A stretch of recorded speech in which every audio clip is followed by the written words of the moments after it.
So thank you all so much for joining us today for armchair travel to Yucatan, Mexico with the Traveling Librarian. Join Jeff Klapes, the Traveling Librarian, for his newest armchair travel presentation. This series highlights travel photography and stories and travel tips about destinations around the world. This month, travel to Yucatan, Mexico. Merida, located in the Yucatan Peninsula of Mexico, is a vibrant city known for its colonial architecture, rich cultural heritage, and proximity to ancient Mayan ruins. The surrounding area is home to several significant archaeological sites, as well as some charming towns.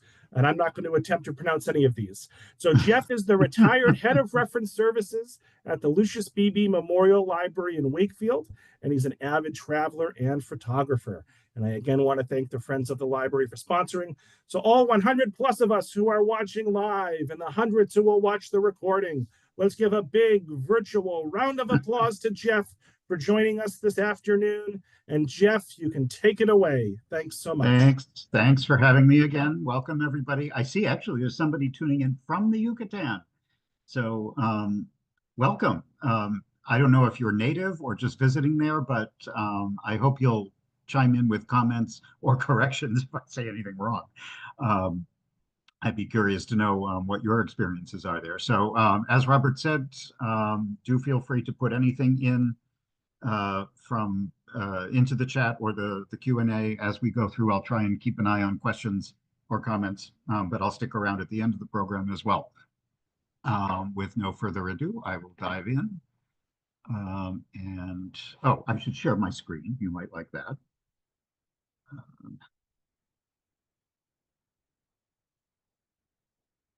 Okay, there we go. And we will get started. This is a trip I actually took very recently, just in this past December, just a couple months ago, because I was trying to escape the cold up here in Boston, and I had a free flight. So believe it or not, there are direct flights. Oh no, I take it back. Well, there are direct flights to the Yucatan, but I flew into Merida, which does not have direct flights. But it's a very easy trip from Boston. It's just a couple hours to Miami, and then a couple hours more direct into from there into Merida, which is where I stayed for the time that I was there, about 10 days. You can fly direct into Cancun because that's a much busier touristy destination. But we're actually not going to focus on the beaches today. We're going to focus on the inland and colonial towns and some of the natural beauty and also the historical sites that are in that area. To put it on the map, this is to show you, just as a reminder, where the Yucatan is. It's made up of three of the, I forget how many states there are in Mexico, but it's made up of three of them. Yucatan is the one here. There's also Quintana Roo, which is the one on the coast here, and also Campeche. The geography it's very flat, interestingly. We're going to talk a little bit more about the history and the culture there and how it is affected by the geology there.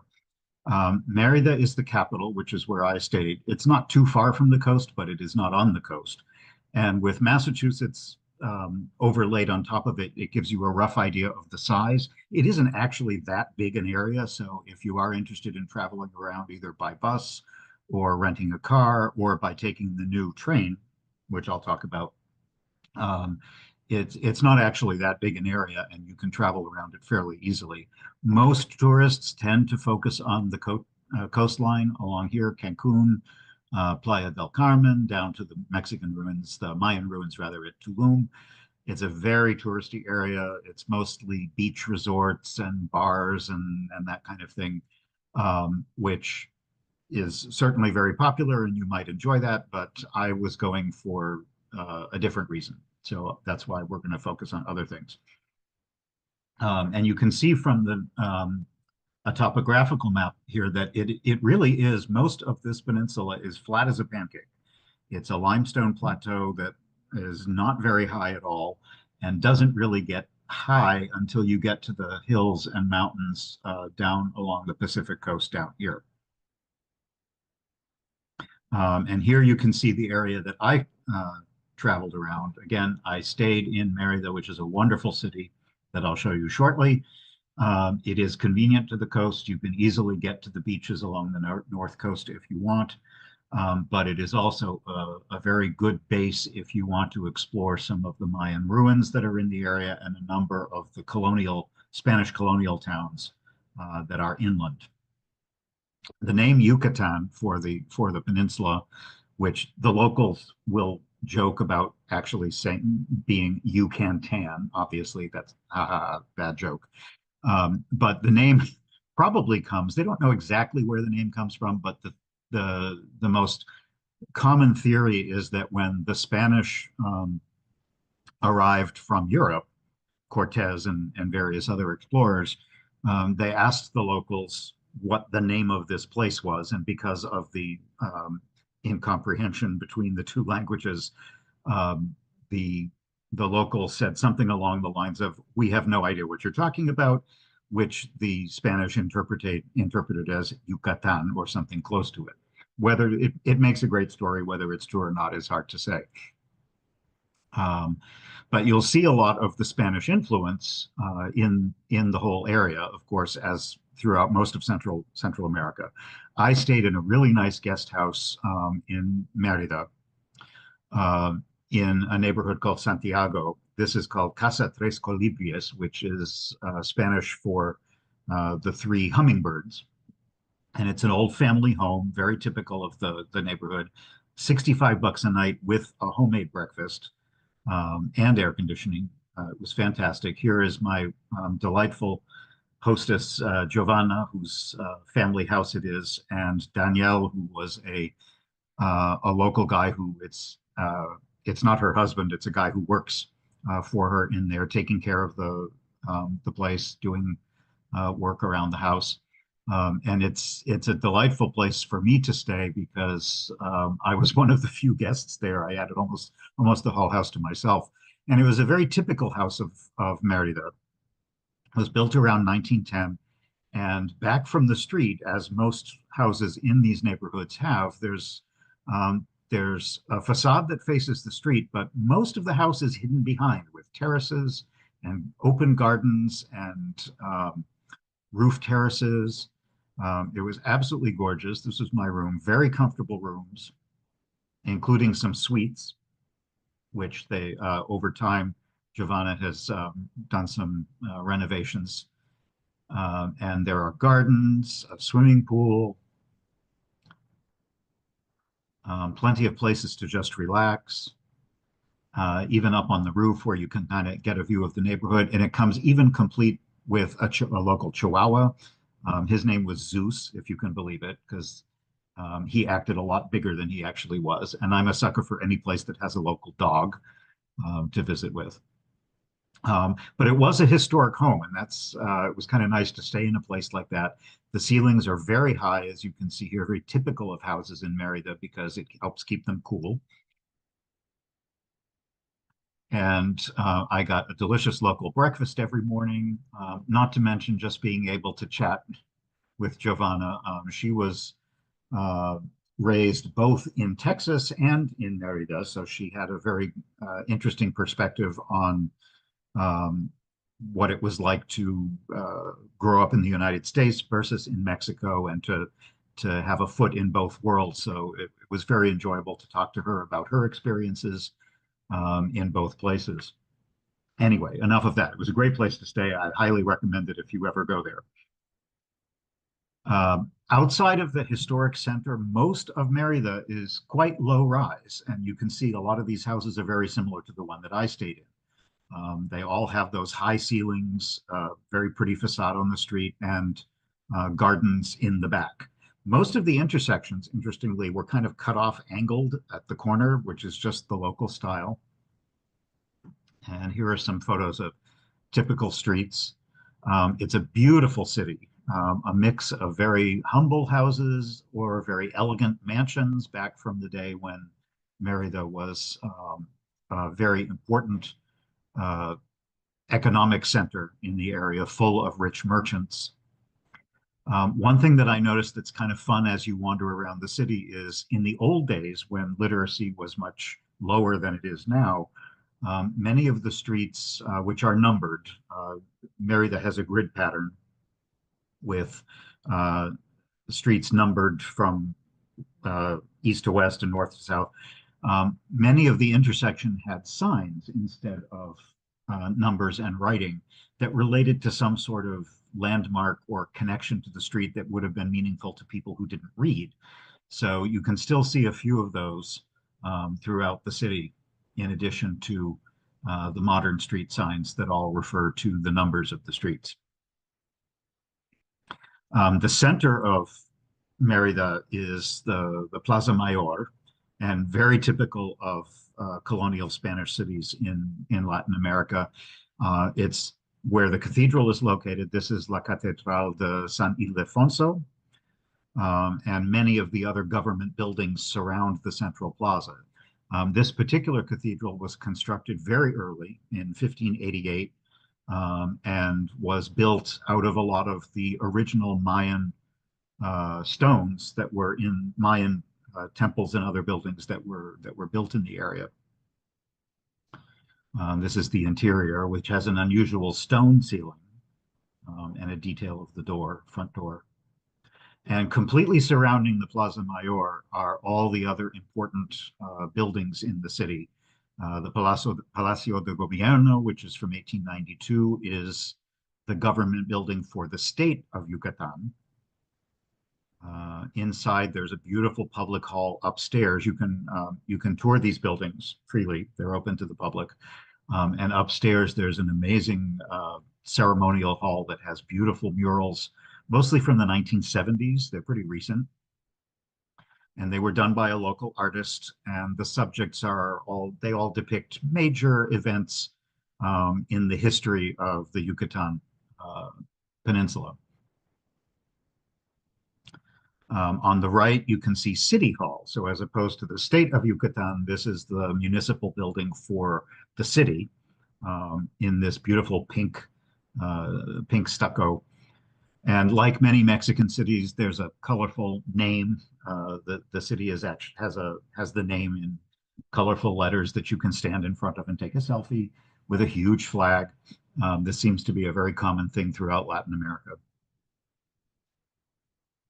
And something typical of this particular area are these fun local sort of dual benches, romantic benches where couples can sit facing each other.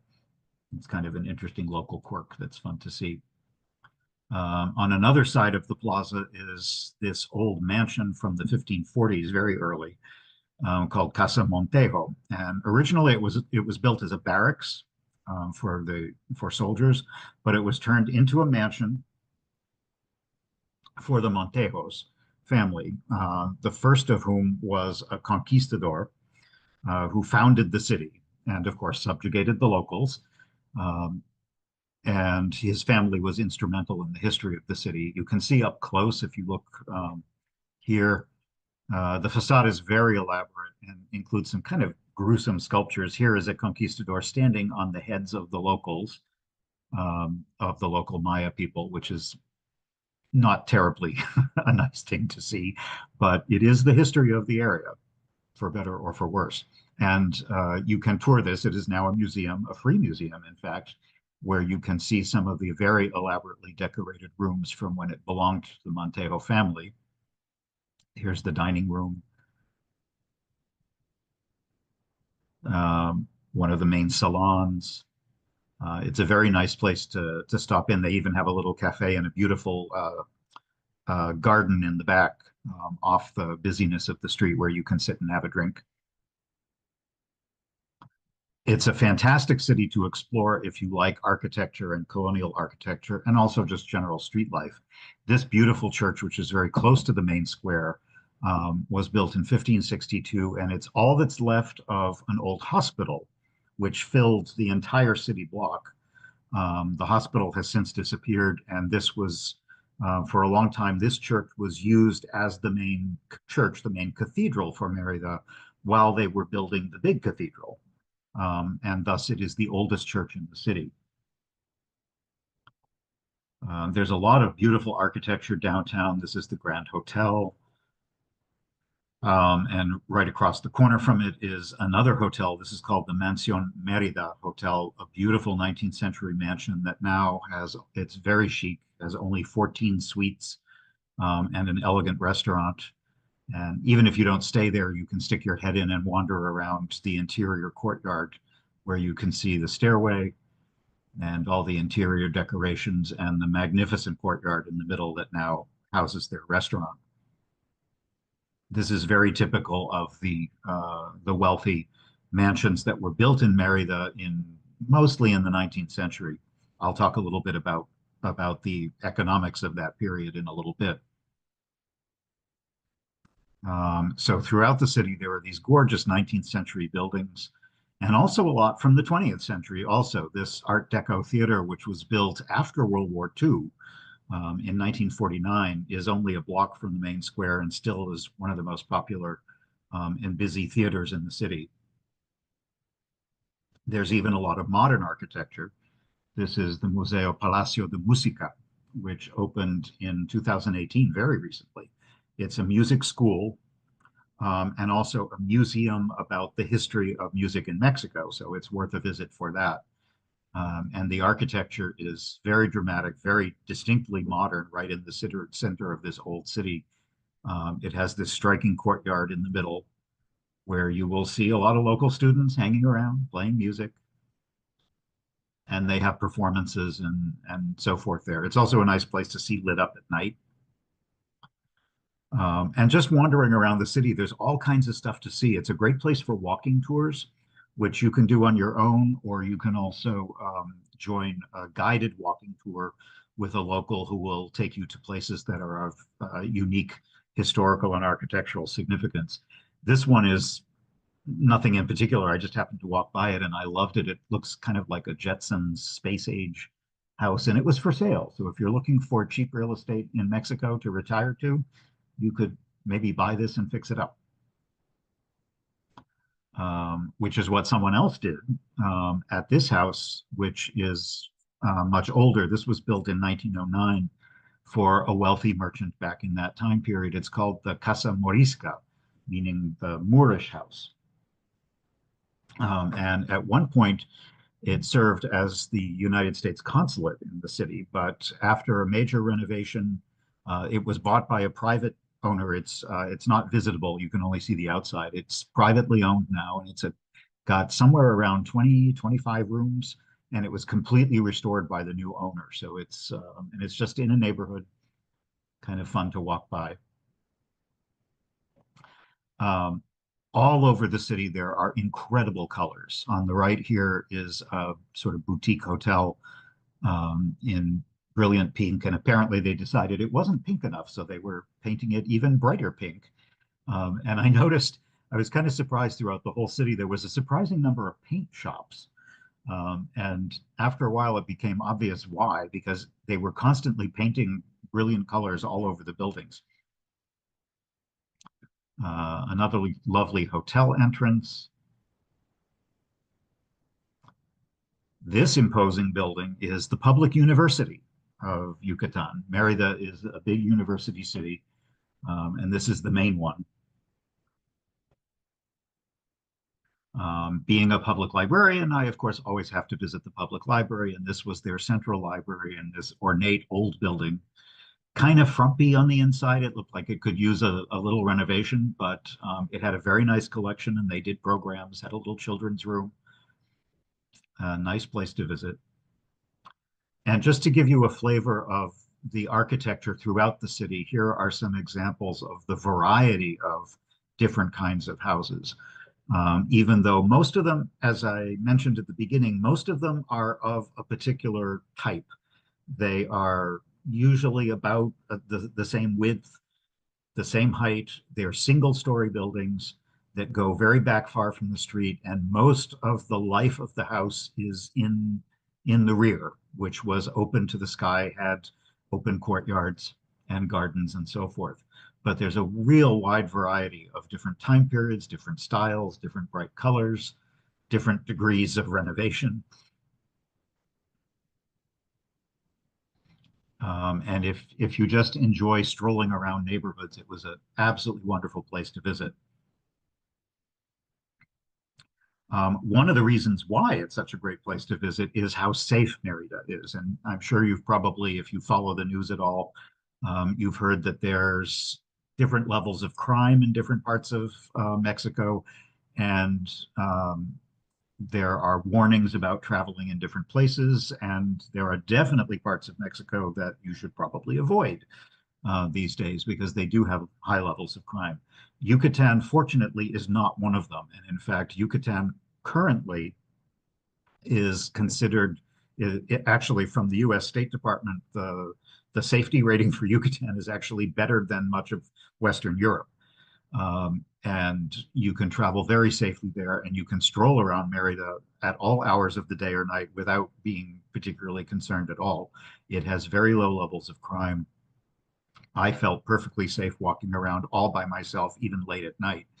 And in fact, Merida is so safe that a lot of Mexicans are moving there from other parts of the country because it is doing well economically. It's the center of a very touristy area that is attracting a lot of investment, and it is considered a fairly safe part of the country. If you're nervous about traveling to Mexico, um, this is one place that you should not worry about that. And it's worth noting that the United States State Department, when they make their recommendations about where to travel, it's often done at the country level, which can be a little bit misleading because obviously the capital of a country can be completely different from visiting other parts. Mexico, they actually do split up into different regions of the country. So you can hone in on if you're interested in visiting the capital versus Yucatan versus Acapulco, you can specifically find out the details of levels of safety. The biggest issue almost anywhere here is just nonviolent crime. Take care of your belongings, be aware of pickpocketing and that kind of thing in crowds. But other than that, I would say one of the greatest things that I enjoyed about the Yucatan was how completely safe I felt there as a traveler. I'm going to show you a lot of food through this program, so we'll stop for the first time in a restaurant called the Museum of Yucateca Gastronomy. It is a restaurant. It had really good food, but it also has a free museum in the back with a lot of interesting exhibits about traditional crops and food that are grown in the Yucatan. Um, Here's what I had. There's a lot of specifically Yucatecan food, which makes use of local ingredients. Mexico is a big country with a very diverse geography and a lot of diverse culture. So you will find that the food and the local styles are different all over the country. In Yucatan, these fritters, which are made of corn and pumpkin seed and beans, um, are kind of like, well, like any other kind of fritter, a little almost like falafel, you could say. And they're served with pickled onions and a spicy salsa, black beans, and so forth, and tortillas. A very nice appetizer, and a very common thing that is served there, even in hot weather, is something called sopa de lima, which is a chicken soup served with Yucatecan limes, which are a little different from our limes. They are a little more like a key lime. They have a slightly different flavor, and it's often served with these little fried tortilla chips that you soak in the soup until they start to soften a little bit. Really delicious. And this is called pokchuk, which is a thin pork marinated in sour orange juice. Here served with avocados and black bean sauce. Certainly, if you travel there, um, food is one of the most enjoyable parts of traveling there because there's so much to try, particularly things that you may not find in Mexican restaurants here, where things can often be sort of Americanized. Here's another local specialty called cochinita pibil, which is pork. Usually it's pork, sometimes it's poultry, And it's wrapped in banana leaves and slow roasted with vegetables, like you can see here, onions and tomatoes and so forth, and slow roasted in an oven called a pipe, which is why the dish is called pibil. And I finished it off with a flan. I'm definitely a sucker for flan. This is that restaurant, just a view of the courtyard, because many of the restaurants are now housed in what used to be fancy mansions. They often have these beautiful courtyards off the street, so it's kind of quiet. It's away from the hubbub of the busy city streets, and the food is not terribly expensive. You can eat very expensively if you want, but you don't have to. There's a lot of good, cheap street food also, if you're interested, and places that are just local restaurants that cater more to locals and residents rather than tourists. And those are great places to eat as well. I mentioned in the back of this particular restaurant, they have this little museum. It's not very big, but it's designed with traditional houses that are built in the traditional Mayan style, and each one displays something about the history and culture of Yucatecan cuisine and the crops that they grew, which is kind of interesting. Um, at night, the city is just a wonderful place to stroll around. Again, because it's so safe, but also because there's a lot of street activity. There's lots of food stalls. They have music performances and dance performances. Here's the cathedral with that theater again. The city hall, which was all lit up. I was there a couple of weeks before Christmas, so there was also a lot of Christmas decorations up because being a big Catholic country, they really do Christmas. So there was that. Here's the city hall lit up in green. I'm sorry, this is the state house for the state of Yucatan, rather. And right next to the cathedral, unfortunately, they were doing some renovations on it. This beautiful passage next to the cathedral goes from one block to the other, and it's all lit up inside. Unfortunately, the ceiling was covered over because they were replacing the glass roof tiles, but it was still very nice, all lit up. This is the church that was right in my neighborhood. And you can watch the sunset over the plaza, and just stroll around after dinner, have some drinks, walk through the streets. This is that modern music school, which looks very nice at night.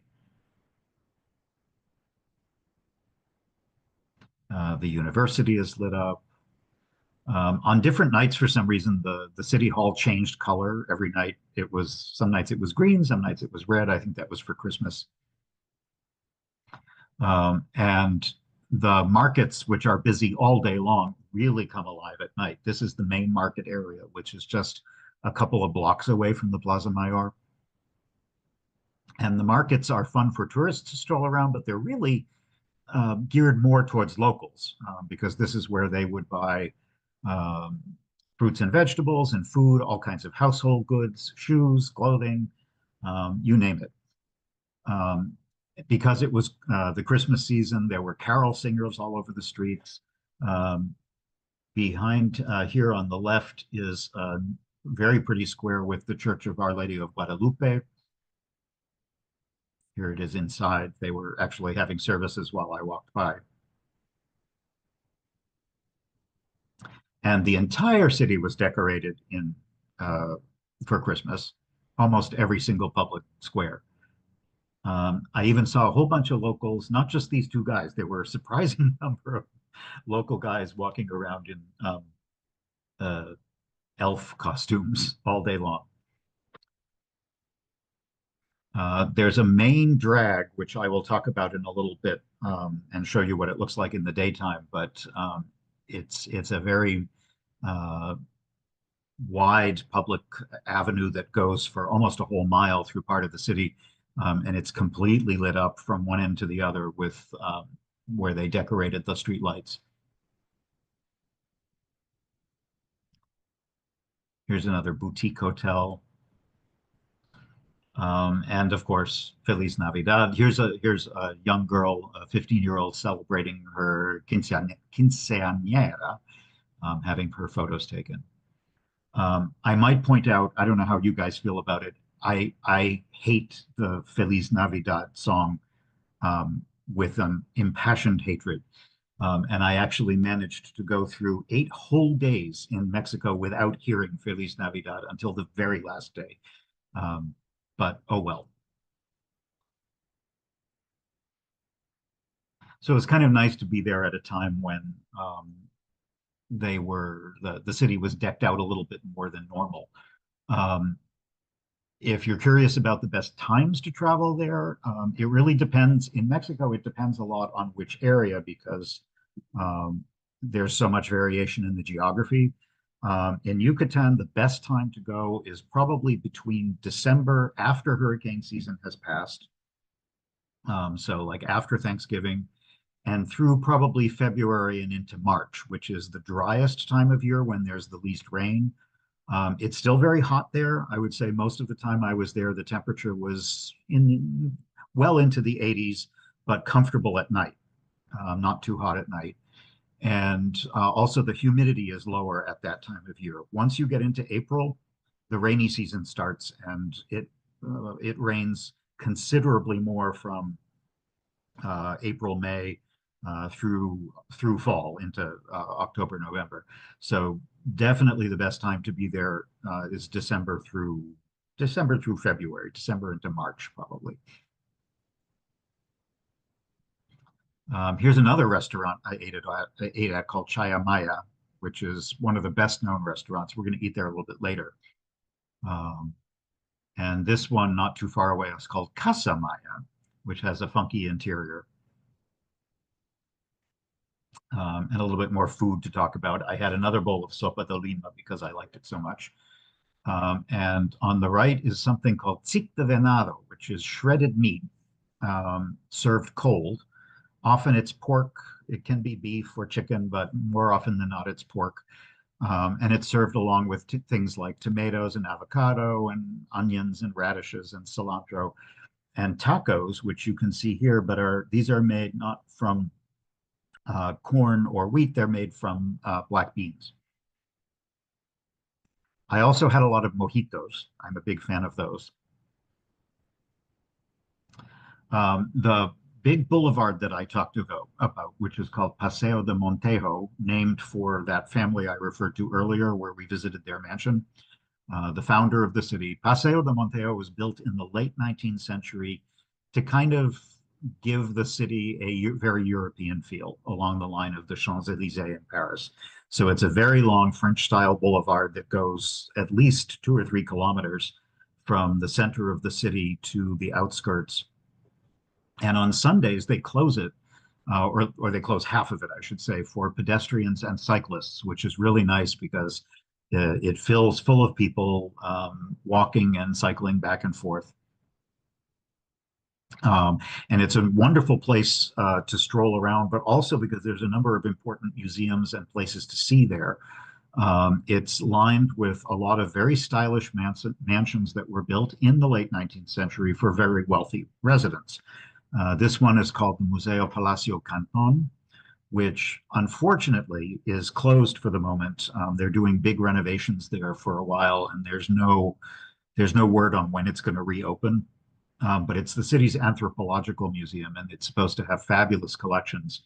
So I was kind of disappointed not to be able to see that. But even the exterior of the building is quite something. It's very European in style and over the top Baroque.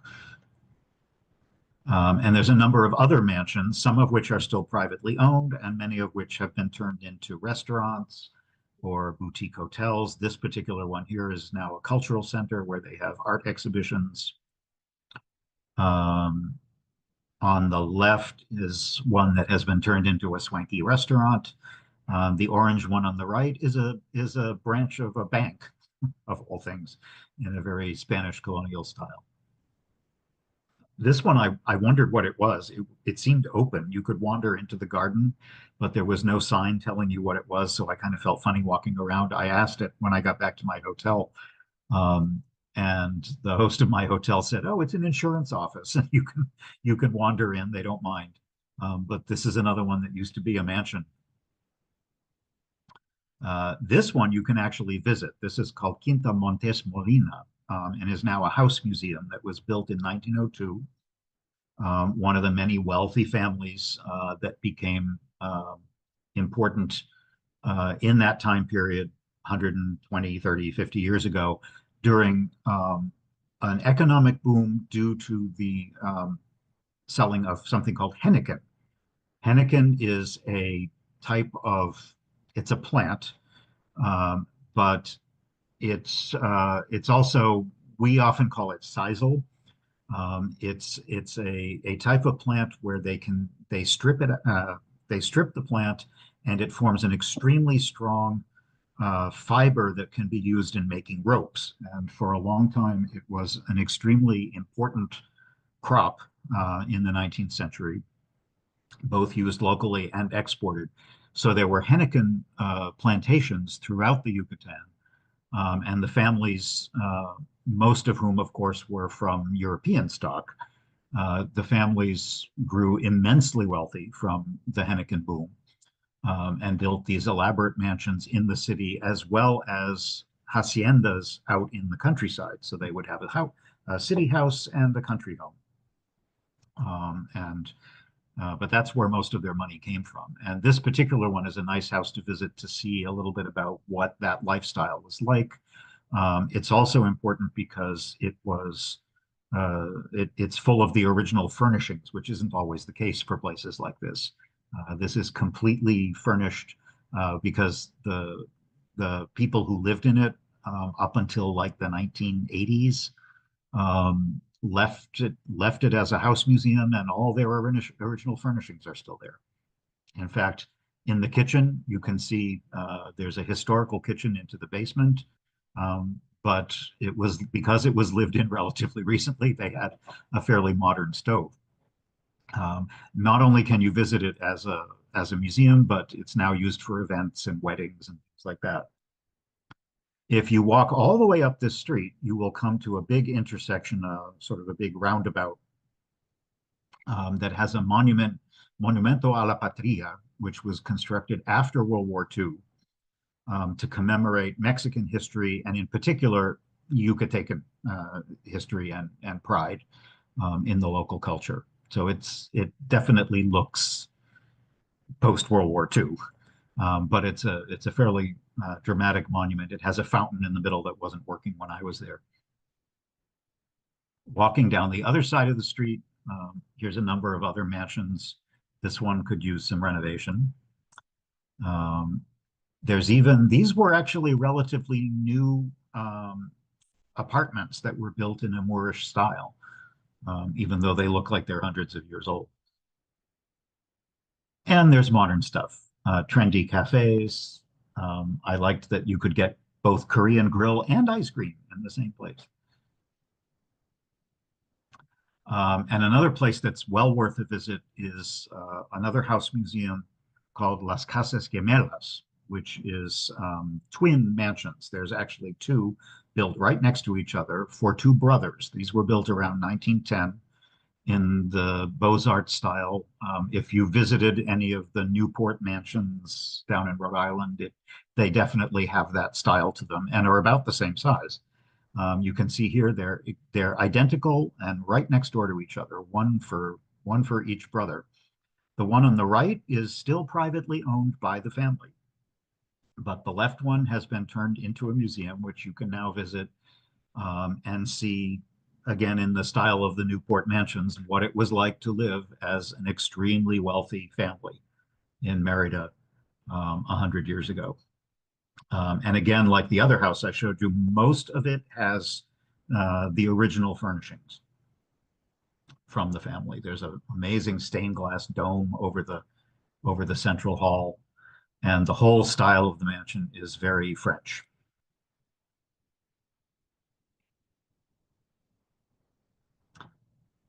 The stairway is the highlight, of course.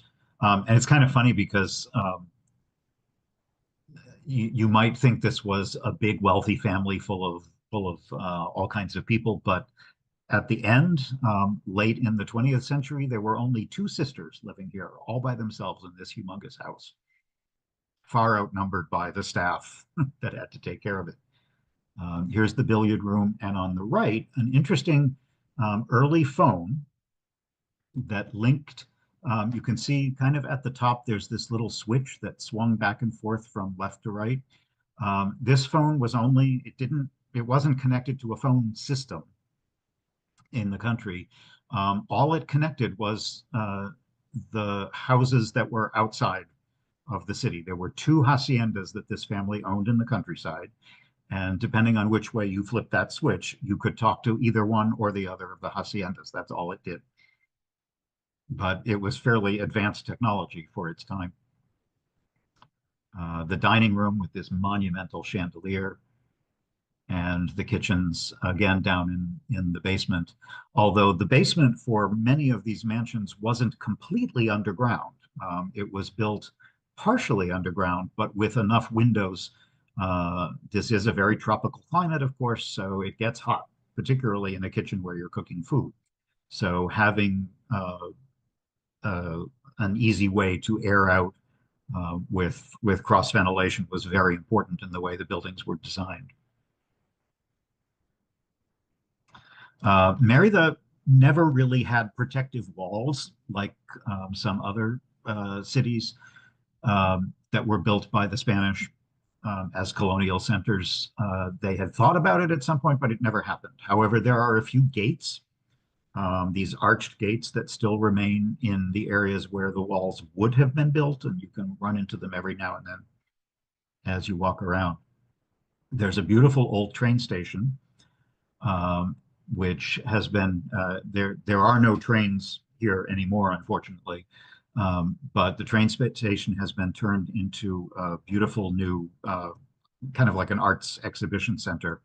And behind it, the old train shed now has public art in it, and it connects to an incredible new park, which is very recent, only built in the past few years. It's, I forget how big it is, but it's huge. All the old train yards that would have taken up an enormous amount of space behind the train station are now a public park where they planted 3,000 trees. It has an elevated walkway, kind of like the High Line in New York. There are swimming areas, pools, exercise areas. They have a cycling track, playgrounds for kids, an amphitheater. I was the only person silly enough to walk on the upper level where it's sunny and hot. All of the sensible Mexicans were walking underneath in the shade, which makes more sense. And they saved a lot of the old rail cars, which is kind of fun because they're all on display and they've been repurposed as cafes or gift shops from different time periods. When the government did this project, all the surrounding neighborhood houses were repainted as part of the project to spiff them up and make the area look nice. And I was reminded on this street, just walking around, I don't know why, but Merida is absolutely loaded with old classic VW Beetles. Almost every street has one of them. And this was a reminder of that. Another major site that's probably, if you're going to go to one museum anywhere in the city, this is the one you should visit. Unfortunately, it's a little on the outskirts. I took an Uber. It's a few kilometers out of the center. It's called the Gran Museo del Mundo Maya, which opened in 2012. You can see this very modern building. It was 2012 is a very important date in the ancient Mayan calendar. If you remember that time period, there was a lot of hoo-ha about how the world was going to end because the ancient Mayans predicted that was the end of the calendar. As you recall, absolutely nothing happened. And in fact, even in the Mayan mythology and calendar system, all it means is that they start a new calendar period after that. But the one thing that did happen is they opened this amazing museum, which has fantastic collections of Mayan art, and it's a very good way uh, to get sort of an overview of the entire history of Mayan culture in one place. Their permanent collection includes hundreds of artifacts from all the different periods of Mayan history. There's a lot of really nice audiovisual presentations, models, very good overview of Mayan culture.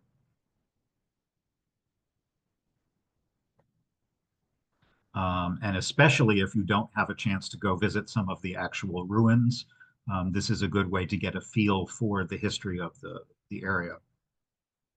This particular artifact is very interesting. This is one of the few examples of actual Mayan writing, because when the Spanish arrived here, they destroyed a lot of, they actually burned a lot of the artifacts that they found to completely eliminate Mayan culture. Not only did they tear down Mayan buildings and rebuild Spanish colonial buildings out of the old stones, but they eliminated a lot of ephemeral stuff that was not carved in stone.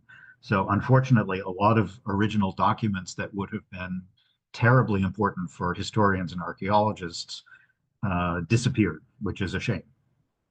But this is one of the few remaining examples of actual Mayan writing, which was a sort of mix of kind of like a hieroglyphic system.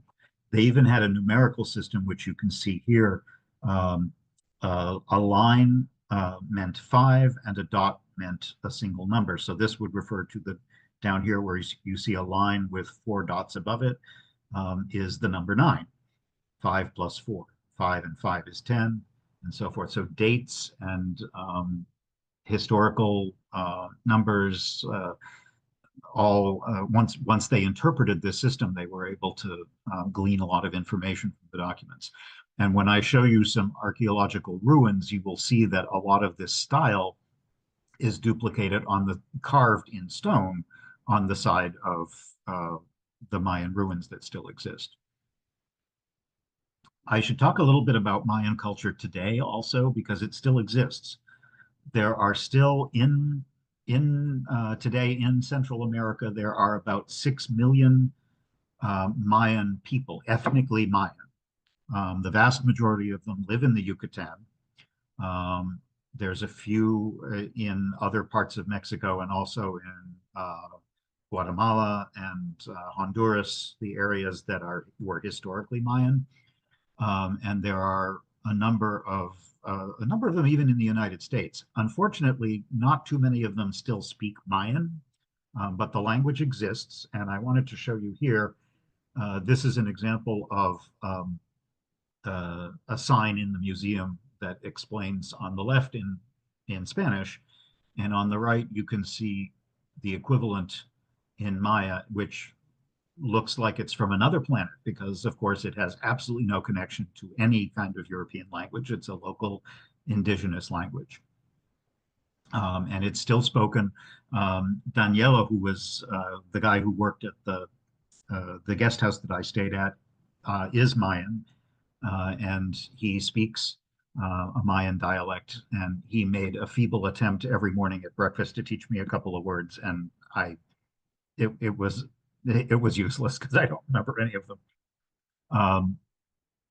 And he also explained to me that even today, there are about 20 different Mayan dialects that are spoken throughout this area of Central America. And they are, although there are some similarities, they are not necessarily mutually intelligible.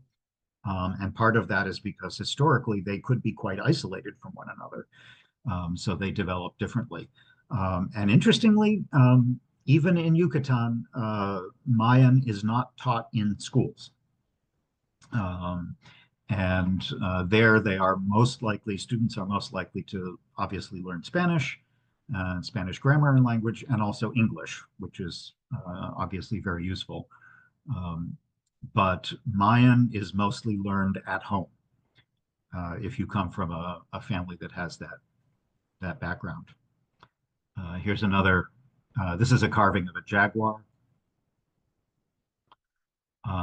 Take note of the figure in this picture, because we're actually going to visit the temple it comes from in a little bit, and you can see where it would have fit on the building.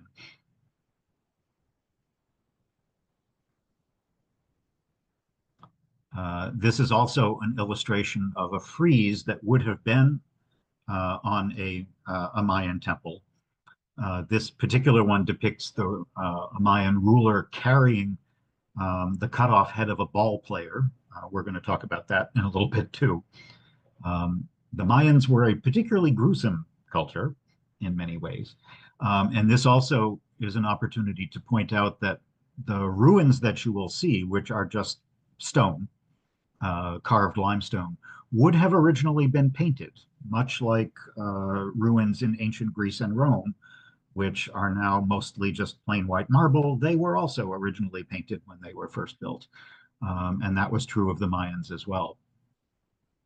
If you're interested in Mayan culture, I have a book recommendation for you on the left by Michael Coe, who is a fairly well-known Mayan archaeologist and historian.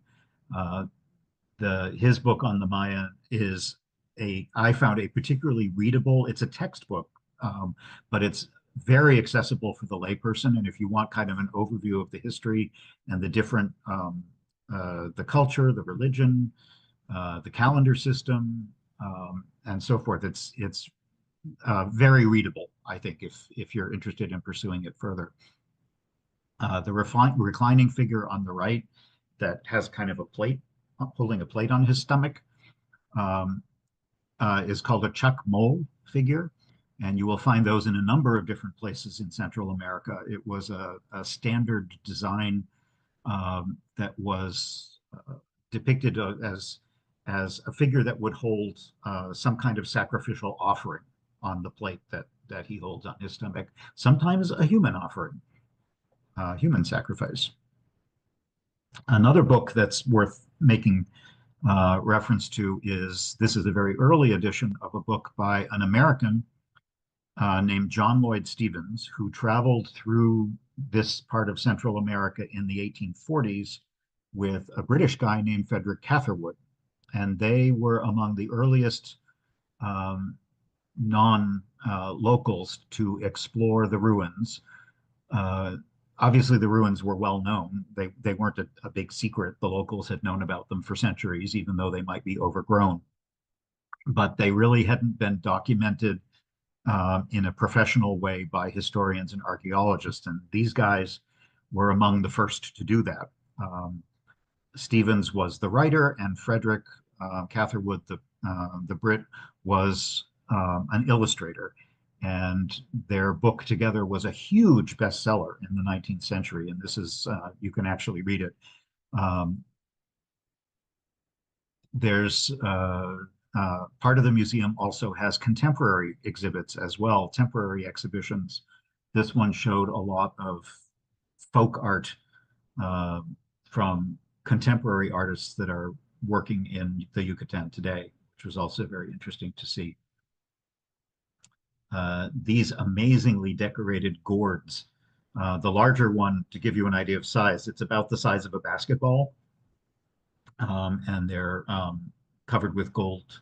They're incredibly detailed, which made me hungry. So here's some more food. Back at the restaurant, I think I showed you the outside a little earlier. This is called chaya maya. Chaya is the name of a particular kind of plant. It's a tree. It's called tree spinach, and you can see a leaf here on the plate. It tastes a little bit like spinach. It cooks a little bit like spinach. It's a slightly different flavor, but I had fish that was made with a chaya sauce, sort of a pureed cream sauce, and salad and all the accompaniments, and of course a mojito to go with it. And this was another restaurant that I ate in that had a beautiful courtyard. And this one was in a plaza this was probably the fanciest restaurant I ate in. I treated myself here. Not exactly traditional food. It's kind of modernized Yucatan food and fusion with other cultures, but oh boy, was it good. This dish here is a kind of not exactly traditional relleno negro, which are little roll-ups um, made with a sauce, again made of black beans and some charred chilies, um, with with another mojito.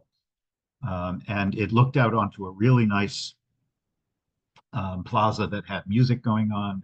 It was delicious, and quite enjoyable. This is one of the best ceviches I've ever had. I'm a big fan of ceviche, and I tended to try it in most of the restaurants I went to. And I finished it off with beef mole, which had this squash puree. Very fancy presentation. There's a lot of good restaurants all over Merida. And as I said, you shouldn't feel you can eat very well there, but you don't have to. You can eat in very inexpensive restaurants where the locals eat for just a few dollars, and the food is still perfectly good. Depends on what you're into. There's a whole district. This street is called the Gastronomy District that has a lot of trendy restaurants.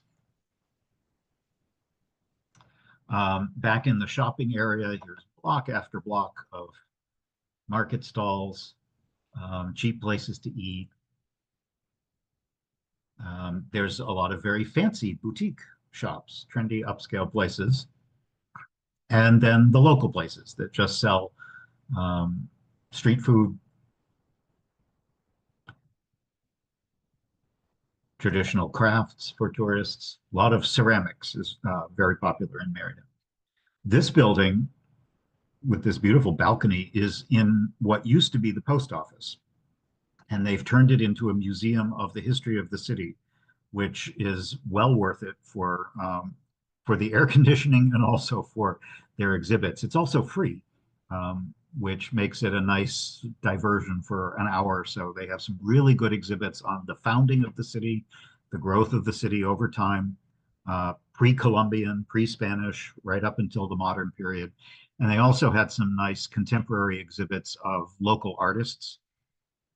And the building alone is worth sticking your head in because it's a good example of a beautiful old public building. This is it from the outside, looking out over the market district. And I love public markets in foreign countries because you can see where people buy their fruits and vegetables and meats, fish,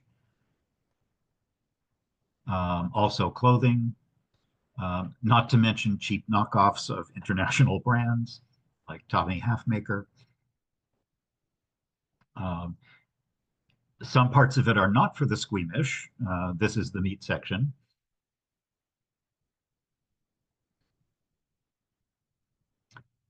If you continue past that district where all the market is, there's a nice little neighborhood that's very quiet, has some pretty churches. I loved this one. This is St. John the Baptist, set in a very lovely park.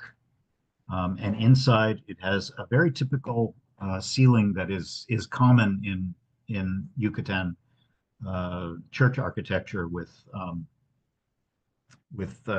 these beams, wooden beams. And I love this sign. This was actually in the church, where I don't know if they actually have a problem with people doing this during church services or not, but they felt the need to put up a sign. Just a few more examples of what it's like to stroll around the city. Elegant homes, beautiful colors, plenty of churches, most of which seem to be yellow. That seems to be the default color for churches. This one is called the Hermitage of St. Isabel, which was had a very cool and shady botanical garden behind it. But it's a photographer's dream, Merida. There's just color everywhere you look. Here's a mural of a jaguar. And there's a park. There's a number of pretty parks. This is the biggest one kind of on the edge of the city called the Parque del Centenario, which is mostly aimed at kids. It has a little train and there's a small, rather sad zoo, but it's fun and there's places to get ice cream. If nothing else, it's a pleasant place to stroll if it's really hot out. And just by way of showing you that not everything is low rise, there are a few places, mostly downtown, but a few other places in the city where here's an example of an old mansion that has been nicely restored, but they built a high-rise hotel in the back of it. It's not terribly common. Most of the city is still low-rise.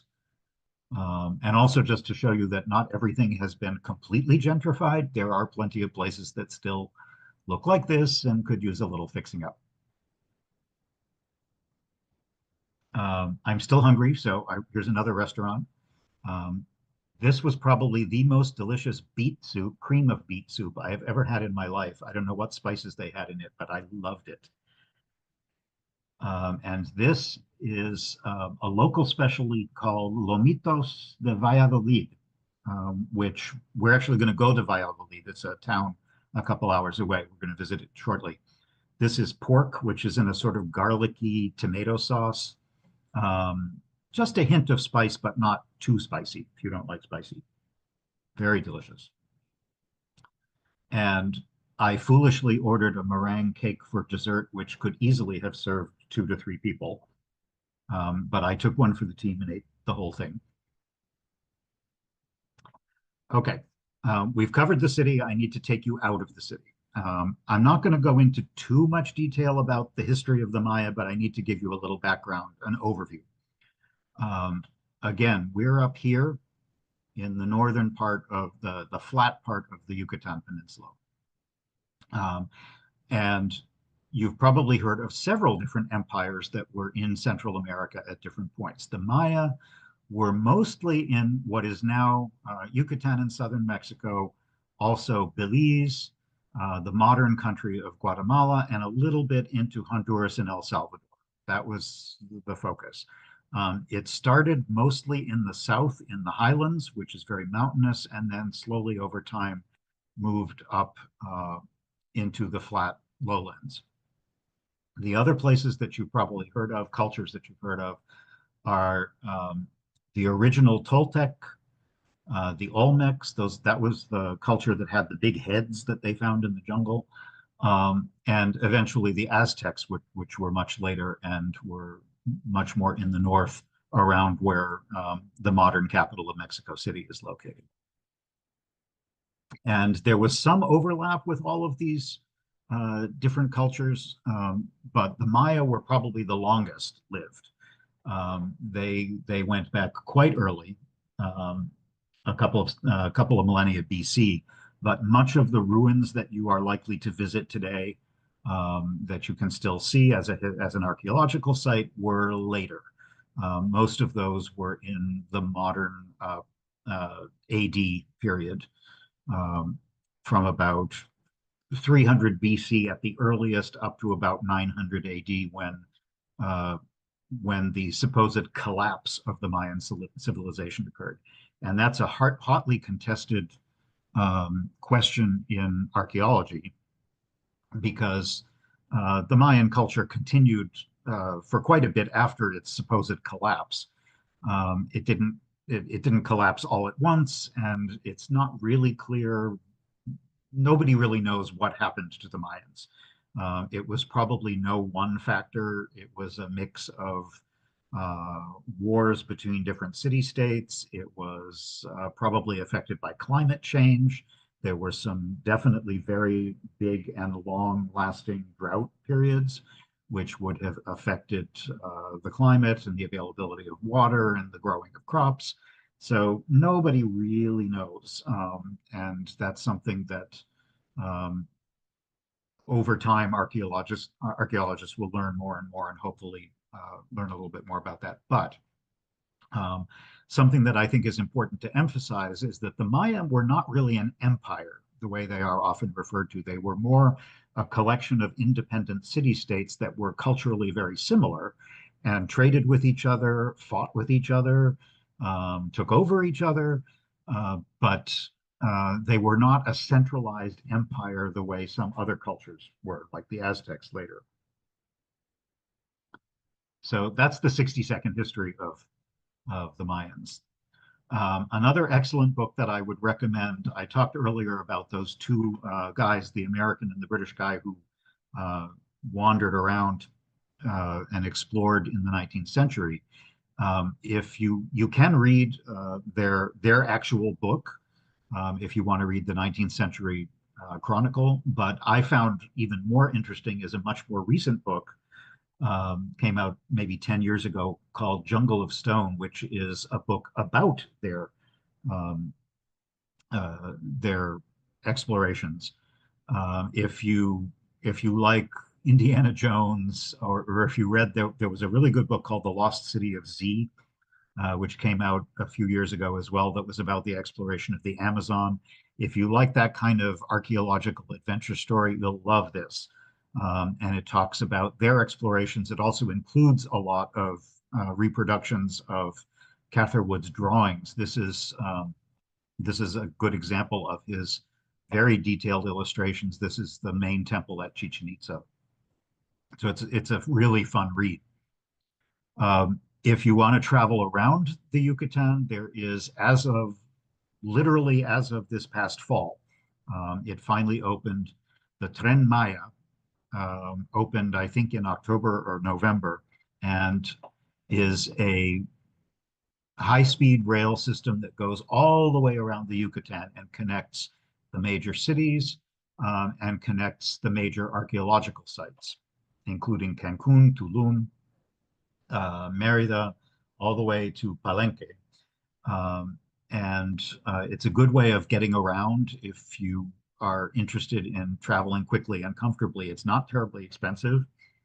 The only disadvantage to it, and I didn't take it for this reason, is that um, most of the train stations are actually fairly far from the center of the places that they're going, because it was built so recently. So uh, the Tren Maya station for Merida is actually many kilometers outside the center of the city. So you really would need to take a bus, um, or an Uber or something to get there, then take the Tren Maya all the way over to Chichen Itza, where the station is also far from the ruins, and you would have to take local transportation to get there.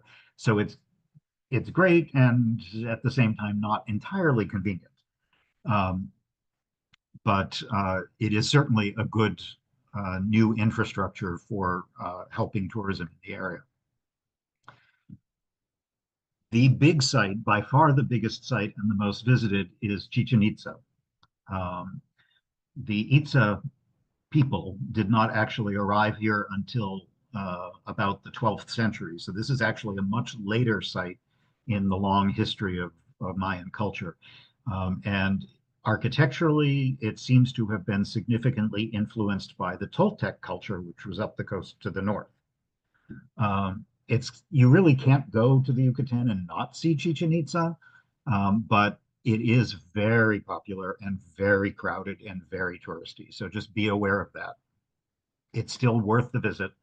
The two things that I would recommend if you go there is, one, go very early in the morning. Be there the first thing when it opens, because you'll avoid a little bit of the crowds, and also it's not as hot. So you'll be able to see more of it before you get into the heat of midday. The other thing I would recommend is go for a longer period of time. I was there for the better part of a day, but it was not enough. I could easily have spent 2 full days seeing everything that the place had to offer. You can easily go on your own, or you can hire a guide, or there are all kinds of tours that will take you. A driver will take you from Merida or from Cancun, and it makes an easy day trip, whether you want to rent a car and do it on your own, or whether you want to hire somebody. Um, but I think I regret not spending more time there. Um, and it's kind of ironic, because Chichen Itza, as famous as it is, it's sort of the iconic site. It's a UNESCO World Heritage Site. It's probably one of the most visited archaeological sites in all of Central America. And ironically, it's probably one of the least Mayan of the Mayan archaeological sites, because it was, because of the time period, it was heavily influenced by non-Mayan cultures.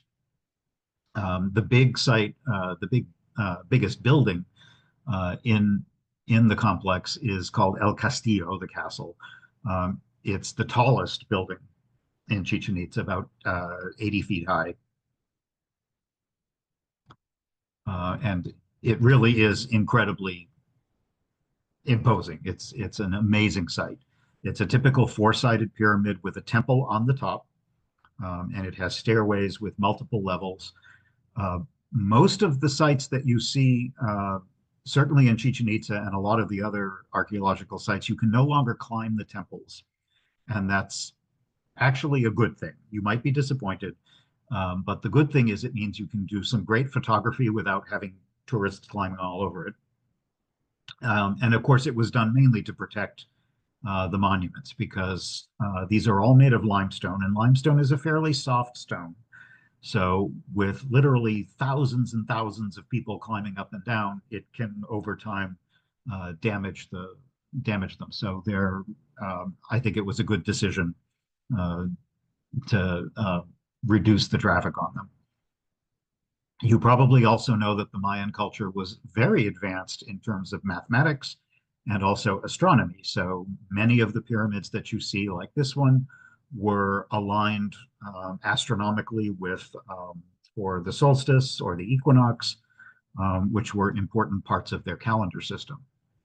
I can't show it to you now, but I will refer you to, if you go to YouTube and Google Chichen Itza equinox, you will see some cool videos on the equinox.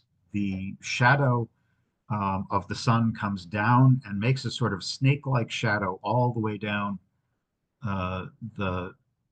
There is actually a snakehead sculpture at the bottom, and it's quite dramatic if you see the time lapse of the sun coming down the monument only at that particular time of year.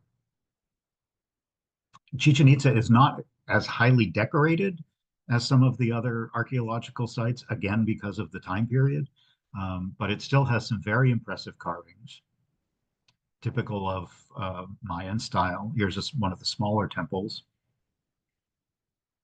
And almost every major Mayan site has something called a ball court. The one at Chichen Itza is the largest in Central America, and it was used for a game, and I put the word game in quotes because it really wasn't a sport. It was almost a religious ceremony, a ritual that was played with a heavy rubber ball. You can see the size of, given the human beings here, you can see just how big this court was. The important dignitaries would be on top observing it from the walls up high, and the players had the point of the game was to get this very heavy rubber ball through this carved stone ring on either side of the court. And it was a little bit like highlight from what they understand of it. You could use different parts of your body. It actually, it's the rules of the game were kind of like Quidditch from Harry Potter, if you're familiar with that, except for the part where you're not flying around in the air on broomsticks. And except that in the Mayan culture, they also had human sacrifice, which didn't happen in Harry Potter. This is a frieze on a nearby temple depicting the winners or losers, depending on your perspective, of the game. It's still not entirely clear from the archaeologists. At the end of each one of these games, there was one of the players was sacrificed, and it certainly doesn't make much sense to sacrifice your best player. So historians are not entirely clear. There's some dispute as to whether exactly what the criteria were for deciding who would be sacrificed and who would be memorialized on temples like this. They also did human sacrifices here. This is called a cenote. We're going to see some more of those in a minute on the northern edge of the site, down underneath the water. This is a natural, a sinkhole essentially in the limestone that where the ceiling collapsed in and it's now filled with open water. They found more than 200 human remains in this particular cenote. the other thing I didn't love about Chichen Itza was that unfortunately the site is completely overrun with vendors selling crafts, some of which are actually very nice, but some of it's kind of tacky, and I do feel it took a little bit away from the experience of the place.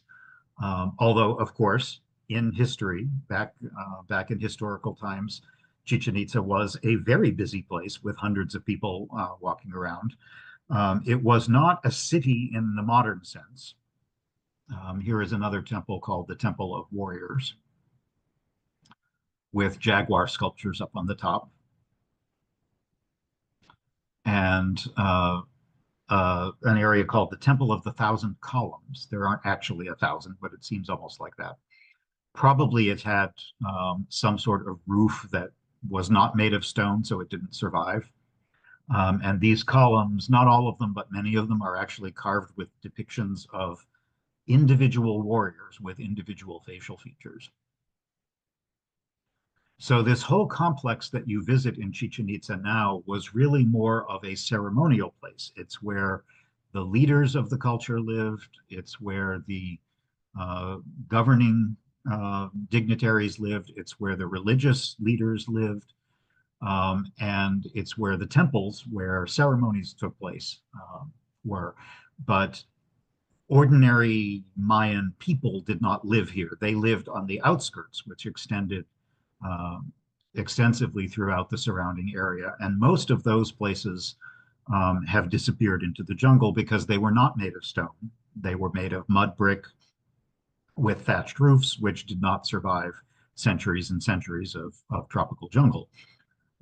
This building here, this is the observatory, which is the only circular structure, and it is also aligned astronomically. They do have a couple of places where you can see recreations of a typical Mayan house. And you will see these in the countryside even today. People still live in them in the more rural areas. So all of the stone ruins that I showed you before would have really been for the elites in the city. But the ordinary people who farmed and worked and built things would have lived in structures like this that were spread out through the countryside, and all of their traces have disappeared. Many tours of Chichen Itza will stop at one of the many nearby cenotes, where they're very popular for swimming, and often have tourist facilities where you can get, where there's cafes and restaurants and so forth nearby. This is one where we stopped. I'll show you some more of that in a minute. I laughed over, this was in the restroom at the restaurant. I think this thipping culture is getting a little bit out of control. So what I would recommend if you travel there is see Chichen Itza because you have to, but make a point to go to some of the other sites because surprisingly few people go to a lot of the other places.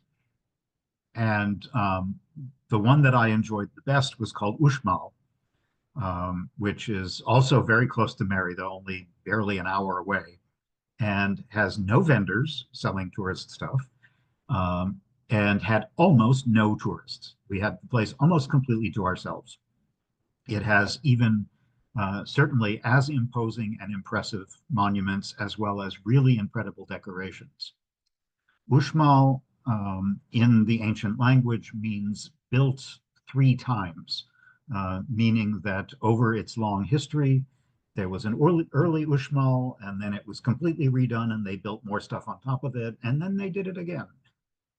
So most of what you see is from the 9th century AD in what's called the Pug style, but the site was abandoned not too long after that.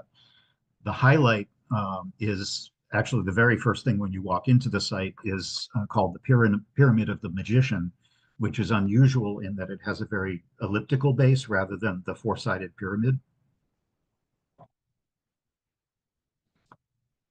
It's 125 feet high, so it's actually quite a bit higher than the one at Chichen Itza. And here you can see a lot of the decoration is much more elaborate, and you can also get up much closer to it than at Chichen Itza. And you see here some good examples These hook-nosed masks represent the rain god Chaak.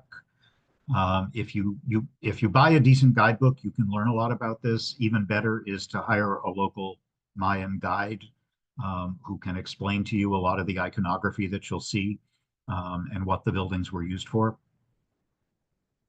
This is the back of the temple, which is actually the front. Where you enter the complex, you're actually seeing the rear of the temple. This is what would have been considered the main entrance. And you can actually see multiple stairways. There are 3 levels because over time they expanded the temple and just built on top of what was originally there.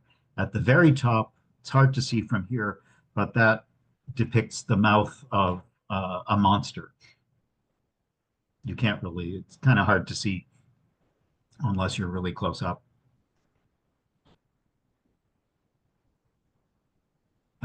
This is what I thought was originally a stone carving in the shape of an iguana until I discovered it was a real iguana. You will see a lot of iguanas wandering around. There's a big quadrangle at Uxmal that is called the Nunnery. It was named that by the Spanish just because it was a big square plaza, kind of like in a monastery where there were a lot of very small rooms. It almost certainly had nothing to do with being used for a monastic purpose. But it's a very impressive part of the complex with unbelievably elaborate decorations, including a lot of snakes, like this one you can see here.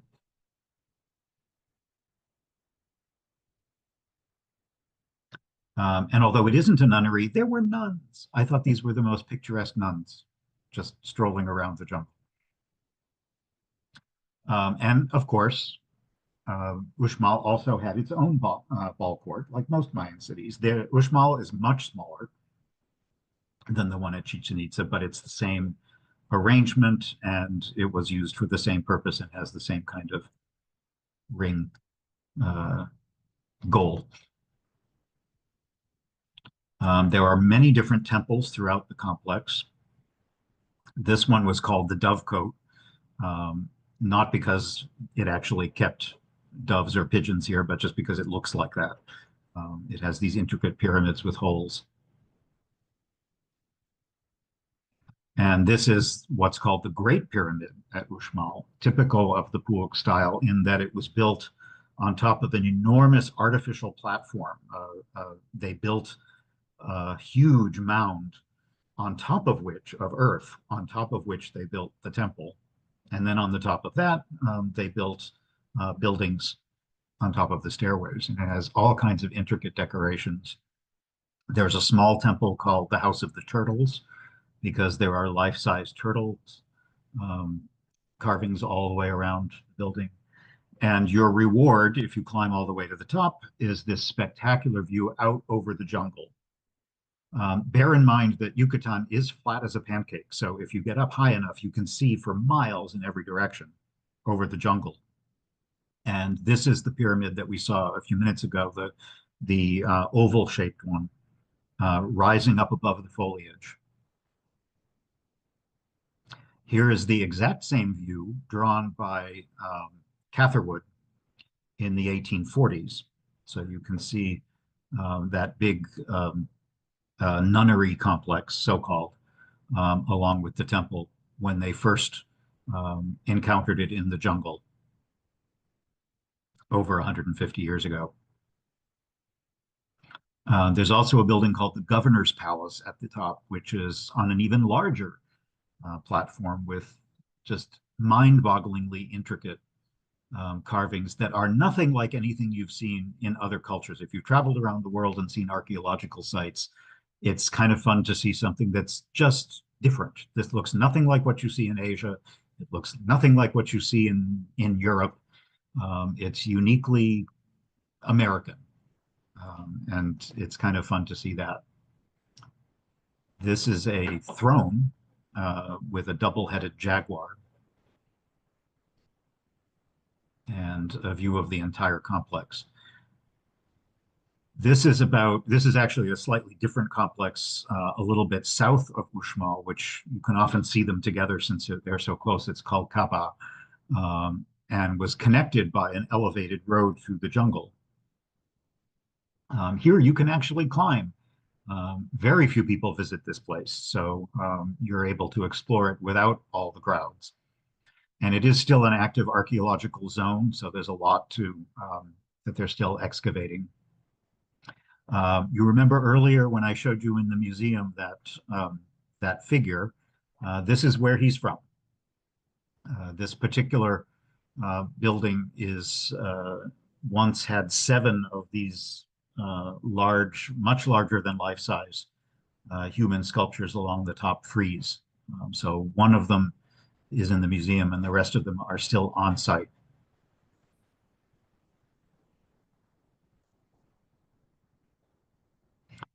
And you can also see a highlight at this particular complex is this grand arch, which is about 6 meters high, so like at least 20 feet, give or take, that was at the north entrance to the city. And if you stand in the middle of it, you can look into the jungle on this elevated roadway, which is completely straight as an arrow and heads north to Uxmal. This was called a sakbe.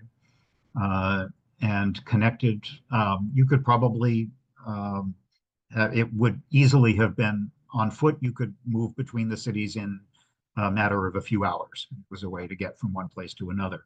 There are a number of these throughout the jungle in what used to be the Mayan area. And it's interesting that a lot of how they're discovering this is through a technology called LiDAR, where airplanes fly over the jungle, very dense jungle, and use lasers to measure the distance to the ground. And the good thing about that is it eliminates all of the foliage. So you can actually see the underlying landscape of the ground itself. And that shows very clearly under all of the jungle foliage where there are roadways, where there are building structures, where there are foundations. So that fairly recent technology has greatly advanced the exploration of the area in a jungle environment where it's very hard to get up close to things. In fact, this photo, you can see a couple rocks here. What you can't tell is that we are right next to the largest unexcavated pyramid in this site, and you could easily walk by it without ever knowing that there's an enormous pyramid here. It has yet to be cleared. So it's part of the ongoing excavations there. But the jungle grows so quickly here that you can easily walk by an incredibly important monument without knowing it until it's been excavated. Leaving the Mayans and coming a little bit more to the modern day, I visited a couple of very nice colonial towns that are very easy to get to from Merida.